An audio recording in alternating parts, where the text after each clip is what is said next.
Hey guys, this is Karthikeya Kantwal from Apex FinServe, and well, we're back to a new trading week. So back to the regular routine.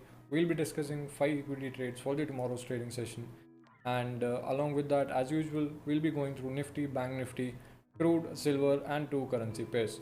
So starting with the first script that we have is SRT. Now the method of analysis is pretty simple. It's basic market phase analysis, which I've already explained in the video over the weekend. If you watched, this might look a lot simpler to you now. Well, starting with the first script, SRT Finance. SRT Transfin, as you can see, it has broken the previous swing high. So the lower high structure that it was making, it is now invalidated and it has now transitioned into making higher highs, and it has also made a higher low, which signifies that the buying pressure is starting to kick in. So the idea now is to enter a long position at 675 near the previous swing low and ride out the coming trend. So our trade on SRT is going to be long or a buy position at 675 with the stop loss going at 667. The ideal targets being 1% as usual.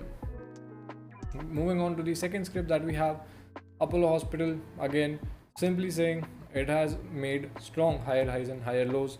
It has broken resistance levels in a strong, violent manner, and we expect the momentum to continue. So we'll be taking a slightly aggressive long position, not exactly at the swing low, but rather at the previous swing high at 1485, with the stop loss going at 1470, and the ideal targets as usual 1%. Moving on to the third script that we have, Just Dial.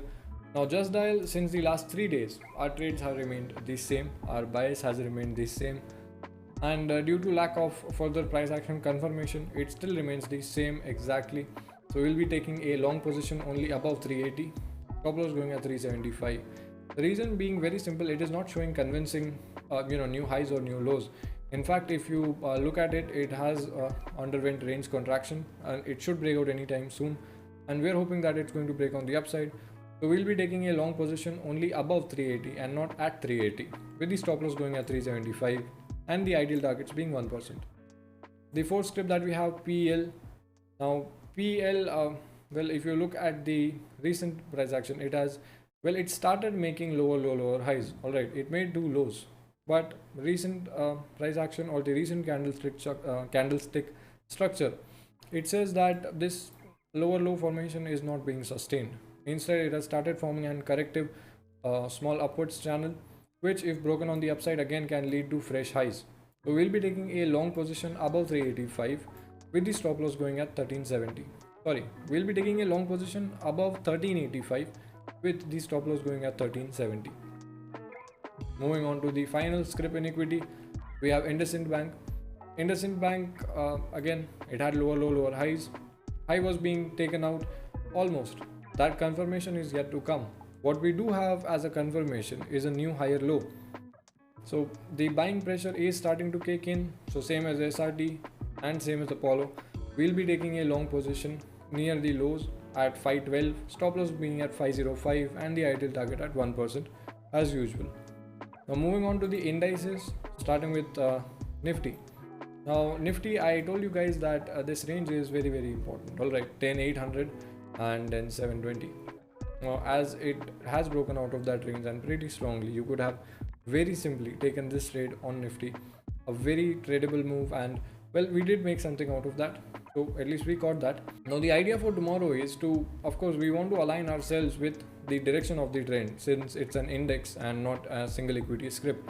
So we'll be taking longs at pullbacks, or if this zone is not being sustained, we might as well go aggressively short, but that leaves to be confirmed in the live markets and not right now. But these zones are where I would like to plan out my trades with preferred confirmation from the option chain.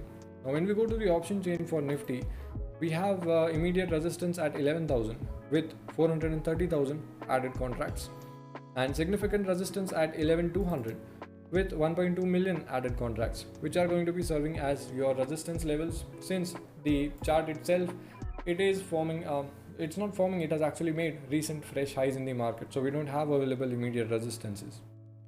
On the support side of things, we have immediate support at 10,900 with almost 935,000 added contracts, and significant support at 10,800 with 1.5 million added contracts. So preferably I would like to plan out a trade somewhere near this level, if I was a conservative trader, taking the confirmation of my zone at 10,800 along with the significant support, or a trade near 10,900, 10,880 with the confirmation of immediate support.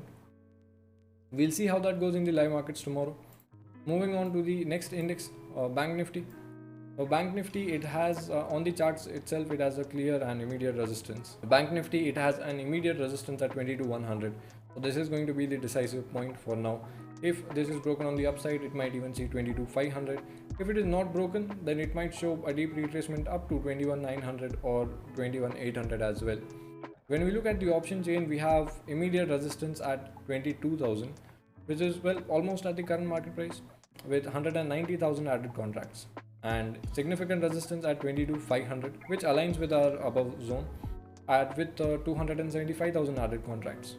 For the support side of things, we have 21,800, which again aligns with our zones with 100,000 added contracts roughly, and significant support at 21,500 with 286,000 added contracts. Now, I personally would wait until this zone is decisively sorted out for either a rejection or a breakout, and then take trades preferably near the lower zone or the upper zone, or somewhere in between if I have some chart pattern formation in the live markets tomorrow. Now, this is all that we had for the equities and indices. Now, moving on to the commodities that we do track, starting with silver. Now, silver, it has three zones. All right, the current market price itself has closed near a supply zone. It barely closed above it, or in fact at the limit, so it's not exactly surpassed that. But personally, I would avoid taking trades at the exact current market price because it's being overly aggressive. As I always say, do not enter or do not rush into trades as soon as the market opens. Wait for confirmation, wait for candle structure, and then only take trades. So for silver, since I do have to wait till evening, so I might as well wait and watch until the price interacts with either the above zone at 53 or the underlying zone at 52,650. We'll see how that goes. The exact levels for commodities and currencies, you can find them on the channel. We don't have them right now. However, and on the channel around 10 a.m. we do upload it, so you'll find it over there. For crude, I told you guys to keep a watch at 3080 levels. Well, it saw a nice smooth downfall from there. Crude also, it is in a range.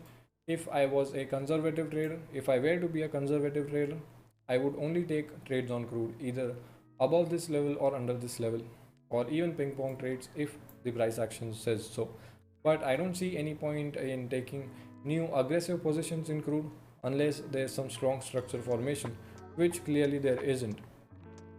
Now, moving on to the currencies that we have, GBPINR, well, it closed at a demand zone, so I need to wait it out and see how this zone interacts with the price, whether it is actually supporting it and giving it a good healthy bounce for me to take trades on, or it is not sustaining and it is further breaking down. We do need to wait for confirmation over there. However, once you do have a confirmation, you can plan out your trades pretty nicely, either above this zone if it is getting a bounce, or under this zone if it is being broken down. When we come to the other currency pair, that is USD INR, the scene is pretty much the same. It has also closed at a demand zone. So both of the forex pairs, I don't see a point going aggressively long or aggressively short. Wait it out until both of these zones are taken care of. Wait until either they are decisively giving it a good bounce, or they are aggressively rejecting it, or if the price is blatantly pushing through them. Wait for confirmation and then take trades in that direction. If you want our levels, you can find them on the Telegram channel @ApexFinServe, the link of which I'll be sharing in the description below. So feel free to come and have a look on the channel as well. This is all that we had for tonight, guys. Thank you so much for watching. As always, if you want all this analysis, the option chain analysis, the charts for commodities, currencies, and the indices, feel free to come to the Apex Telegram channel in the morning before the market opens. All of that is uploaded there every single day. Who knows, it might add some value to your trading sessions. I hope you guys have a good, green and healthy trading week, or at least the first trading session of tomorrow. Thank you so much for watching. Have a good night. Bye.